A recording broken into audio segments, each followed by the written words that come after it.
Hi Saints, welcome back to my channel. Half the time I don't know how to really start my videos. Do I just delve straight into the topics? Because I be needing to say stuff. Okay.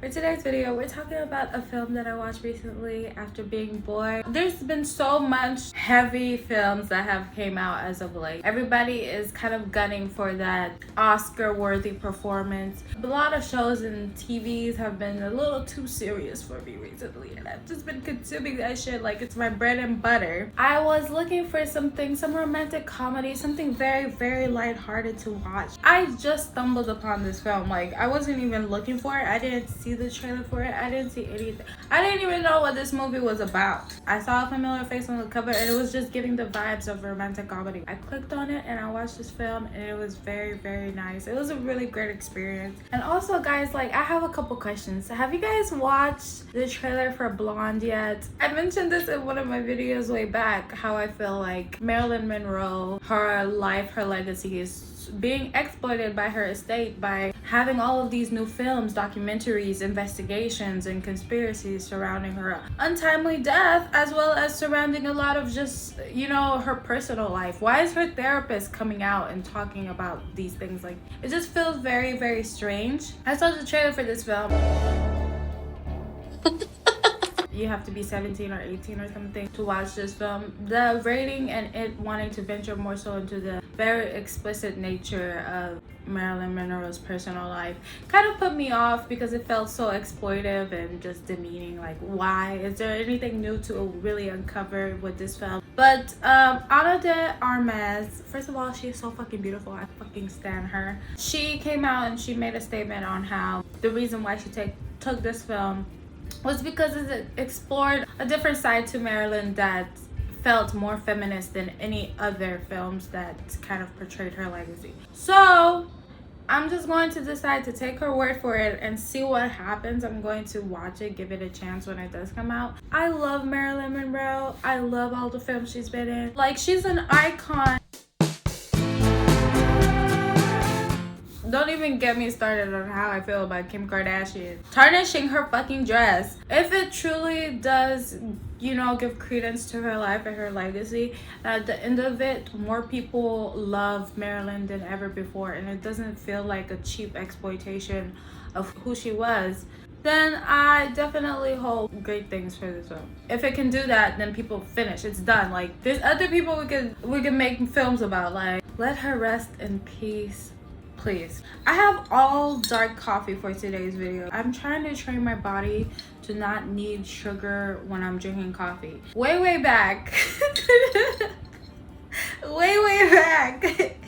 In some of my very first videos, I kept saying, I'm going on a 10-day cleanse for a spiritual journey. I need to be able to cleanse myself and really get in tune with who I am on the inside. So I need to kind of go on this cleanse in an effort, because I be sad sometimes, so I be trying any and everything under the sun. I'm going on a 10-day cleanse, which mostly is just gonna be water, tea, coffee, and stuff like that. I'm doing that more so to reset my system, clear my head, and also to get back in tune with my spiritual self. You know what I mean? When I'm bored, I do crazy stuff. You already know I woke up, I was like, I feel like there's something I should have done that I didn't do. Let me do it right now since I have the time and since I'm bored. And it's summertime. Fuck it, let me try new things. I might keep you guys updated or I might not. 9 times out of 10, I'm probably going to drop it halfway through. But who knows?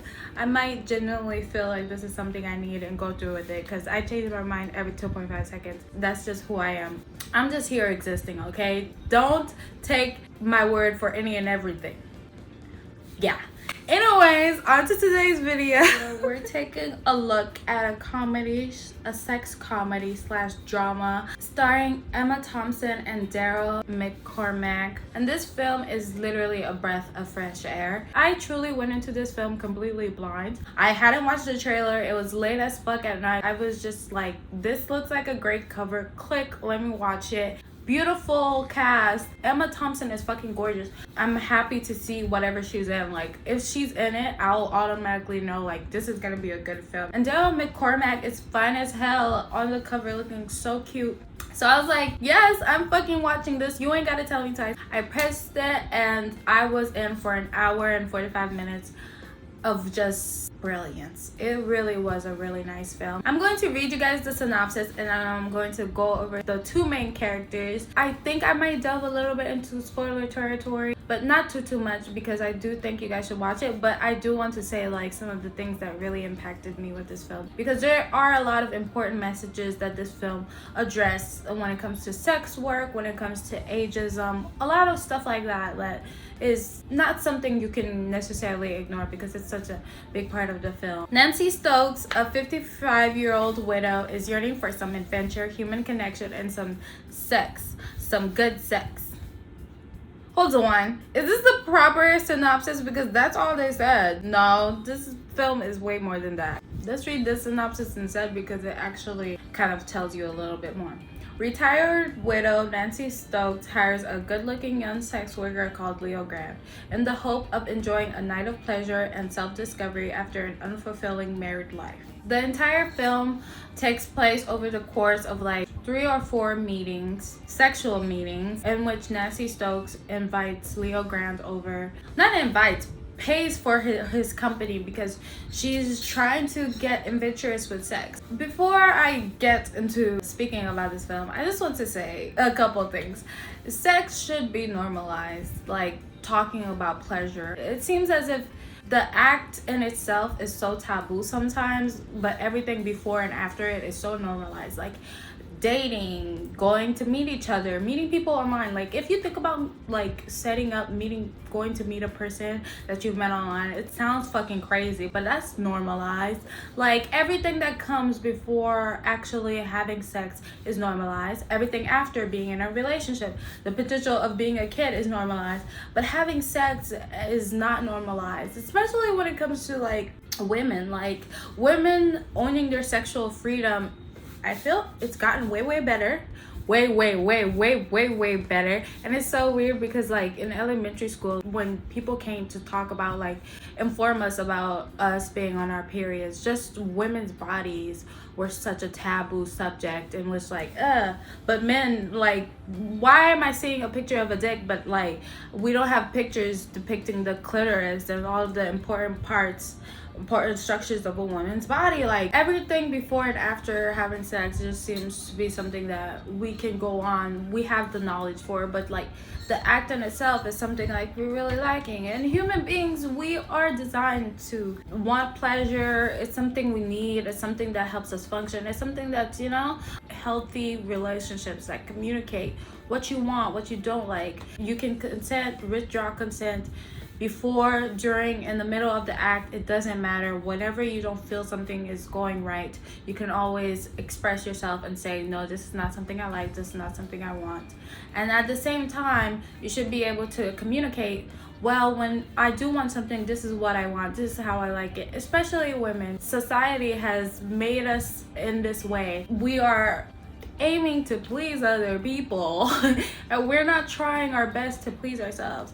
It's so sad. I watched some interviews and a lot of adult women, they'll oftentimes tell you that they didn't know that sex was supposed to be a pleasurable experience for the woman as well. They always thought it was just supposed to be pleasurable for the man. Like, it hurts my heart because like I just know where it comes from and I've had my own experiences, but I'm not trying to put myself in, I'm not putting my personal experience, I'm not giving y'all any anecdotes. I definitely feel like the more women talk about it, especially amongst other women, like, yes, we can learn our bodies, discover the things we like on our own, and then show our partner what we like. If you're in a relationship right now and you feel like sex isn't something that's fun for you because you feel like you're not getting the most out of the experience, talk about it, communicate it, look up online. Like, don't ever feel like, you know, and don't fake it, ladies.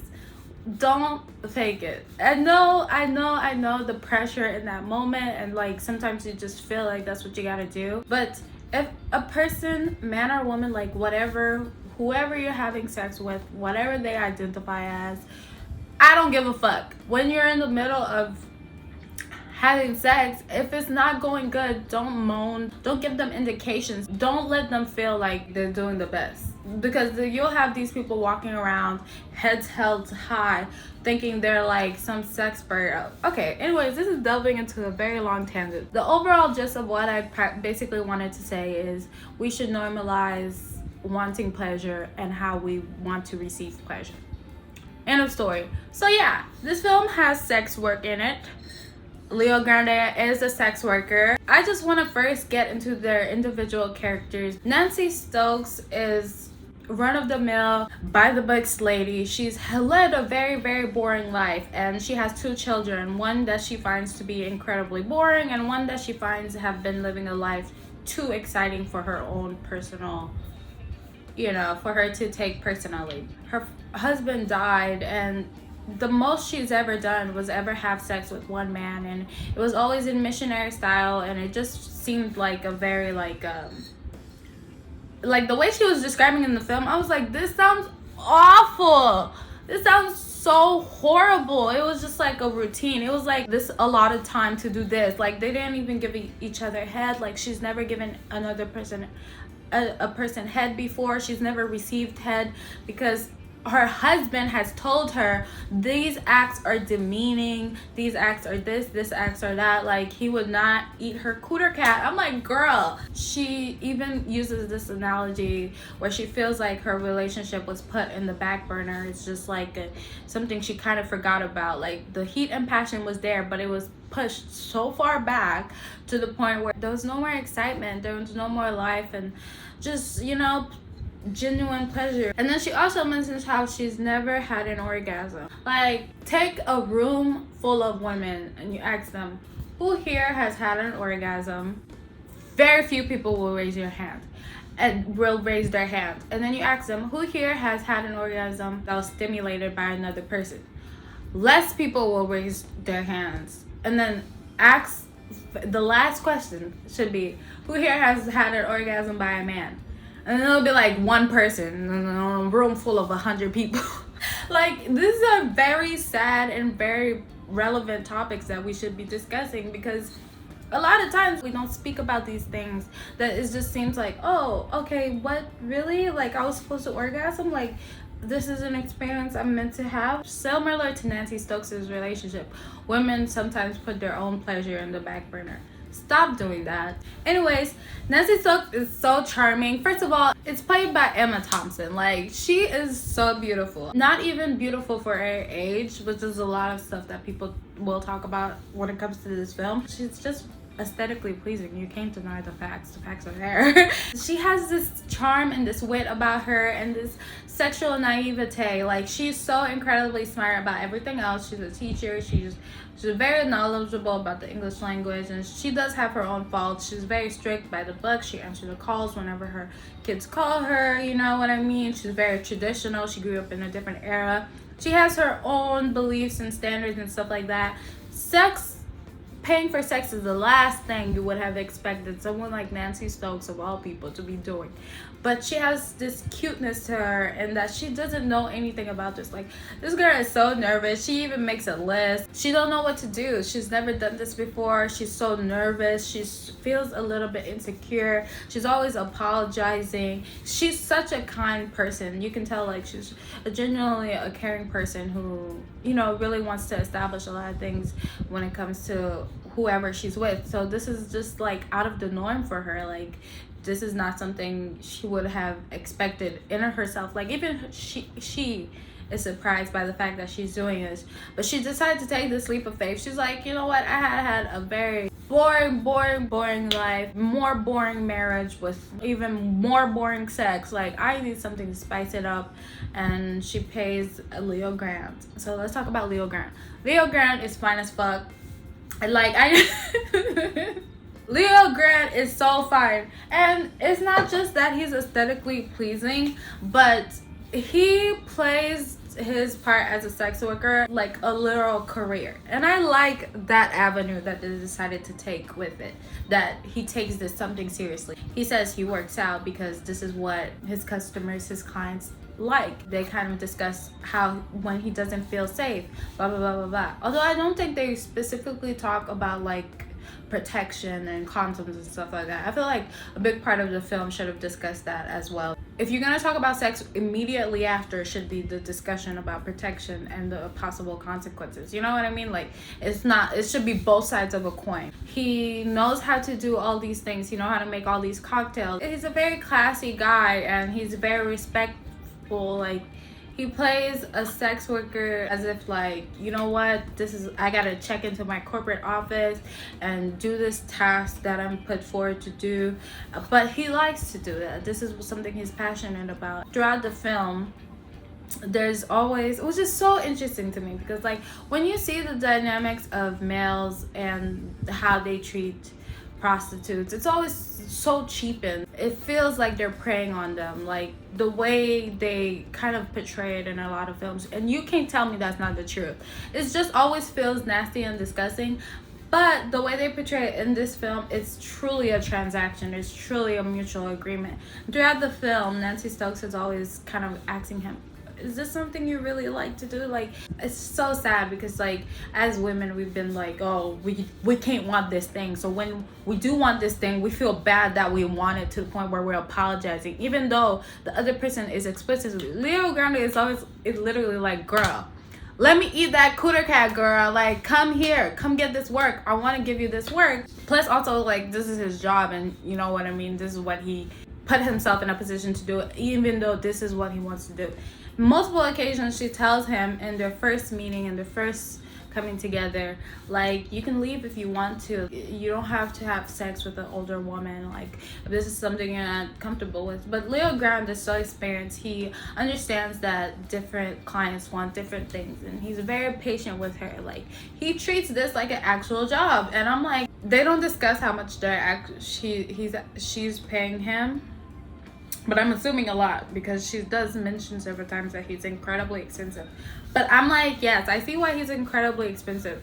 Off the rip, when they do kind of initially butt heads in terms of, she's like, yeah, I paid for you, this feels predatory or whatever. And he's like, first of all, you did not pay for me. You paid for my service. You paid for my company. That distinction, I really appreciate how they immediately went towards that and said, listen, there's a difference. You know, you're paying for a service, you're paying for my company, blah blah blah blah. They do talk a little bit about the legalities of it, and he's like, well, technically this is not all I'm doing. I'm not here just to have sex. You've paid for my company, you pay for my service. Whether or not we have sex is our business. I'm like, get it, Leo. I like, period, poo. It's not all about sex, but it is mostly in part about sex and pleasure. But they discuss a lot of topics like ageism. She feels so incredibly insecure about her body. And I do see a lot of critics reviews calling this film incredibly brave because Emma Thompson decided to show her bare naked body. It's just so sad to me because it's like, what do people think happened? Like, I do hear actually that women become more sexually active. They want more sex the older they get. I'm like, I can't imagine having a cooter cat and one day not wanting sex. Like, what the fuck? If we could see old men's bodies on film, like, how many times have you seen old nude men on TV, on film, right? In a sexual manner. And they weren't always on par to what society would consider like a good aesthetically pleasing standard. Yet we were made to just take this as normalized. Meanwhile, the girl is meant to be this perfect figure, perfect shape, like, especially like in dynamics where he's a man in power. A lot of times it's okay for him to be unfit and look a certain way, but the woman gotta be like perfect and everything. I always thought that was stupid as hell. A lot of people are calling it brave because she's showing her nude body, but I'm like, if this was something that people saw more often, that it's okay to be wanted no matter what body you're in, no matter what age you're in, you could still be sexually attractive. I'm pretty sure there's an entire category. Let's not get into that, guys. Let's not get into that. This isn't a sex education course. Although I do feel people should actively try to be more knowledgeable about themselves and about other people. If you're in a relationship, you should always try to have healthy communications about sex. This is probably the least sexiest metaphor I could possibly use, but I see sex as like the same way you go to your doctor and or your gynecologist or whatever. The doctor that's doing your physical knows everything about your body. You need to be open and honest to your doctor about everything. You know what I mean? For your benefit. You can't be embarrassed. You can't tell your doctor, oh yeah, lie about this, lie about that to save face. At the end of the day, your health is the thing that's at risk. So if you're having sex, not only is your health the thing that's at risk, because you know intimate parts of you guys are coming together, but also like, do you want a healthy sexual relationship, or do you want something based off a lie and based off the bare minimum? So the same way you should be open and honest to your doctor in order to benefit yourself, you should be open and honest to your partner or partners. Do what y'all want. The same way you should be open and honest to your partners for your benefit. And there's two, because like, don't you want the person you with to enjoy themselves? Like, I can't think of anything sexier than both of you guys enjoying yourself.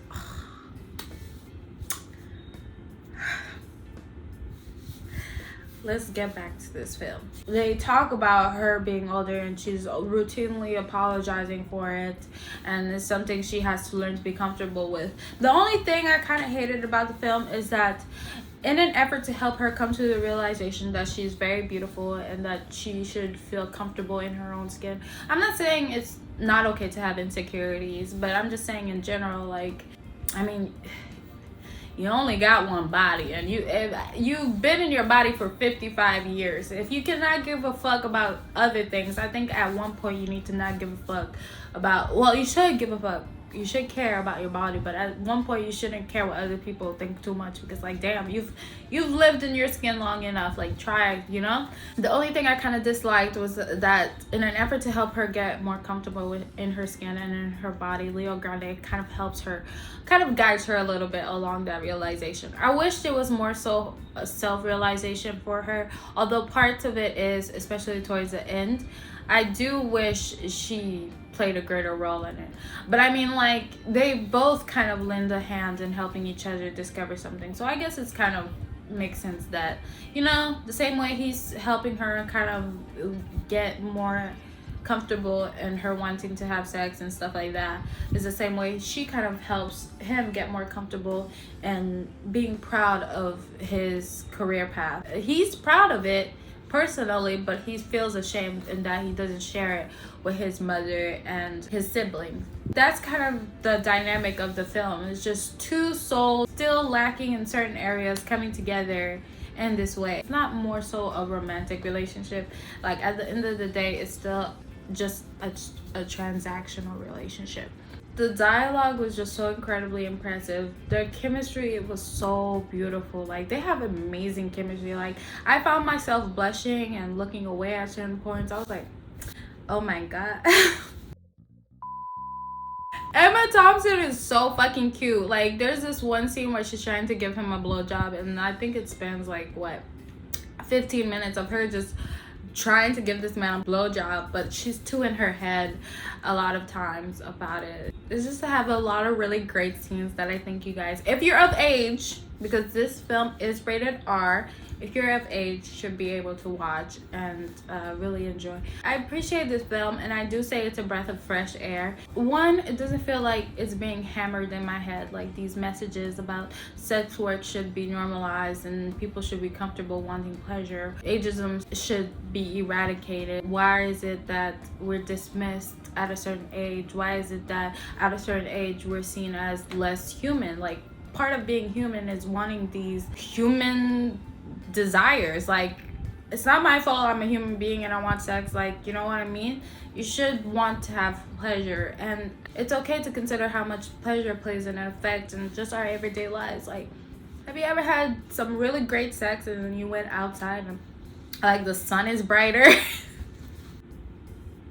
You went outside and the sun is brighter and there's a rainbow out of nowhere. You find yourself skipping. Like, that should be the type of experience sex is. Sex, when you're done having sex, it shouldn't be a walk of shame. It shouldn't be a walk where you feel disgusted, like, oh my god, what the heck I just did. It should be a skipping, like, yes, that was amazing. I had so much fun and I can't wait to go home, go to sleep, and do it again. Yeah, you know what I mean? Like, it should be a great experience. I don't feel like this film was hammering it down my head. It just felt like a natural blend into the film because the film is about these subject matters, you know what I mean? Just it being an older woman and a younger man, sex work, but it just naturally blends into this film, so it doesn't feel like, oh, this is what this film is about, being hammered into my head, for one. Two, their chemistry is out of this world. It didn't feel awkward, especially when you're put in such an intimate setting as just one hotel room. Like, I'm pretty sure this film was very low budget, filmed in 19 days or something like that, and all the sex scenes were reserved for the end of the shooting. But yeah, you put into this very intimate setting with two main cast of characters that have to tell you everything about their lives, their history, and see their dynamics, how they work together and stuff like that. Like, it's a very beautiful transaction, each of them kind of wanting different things but also the same thing at the same time, helping each other learn different things. It's just very beautiful, and there wasn't a single moment where it felt awkward, where it felt this kind of weird, you know what I mean? It just felt very natural and beautiful, and I really appreciate that. The camera work was not very nice. It's simple film, but it's just so beautiful. The fact that Leo Grande has a very frigid relationship with his mother, and the fact that Nancy Stokes in herself realizes that maybe she's not the best of mothers.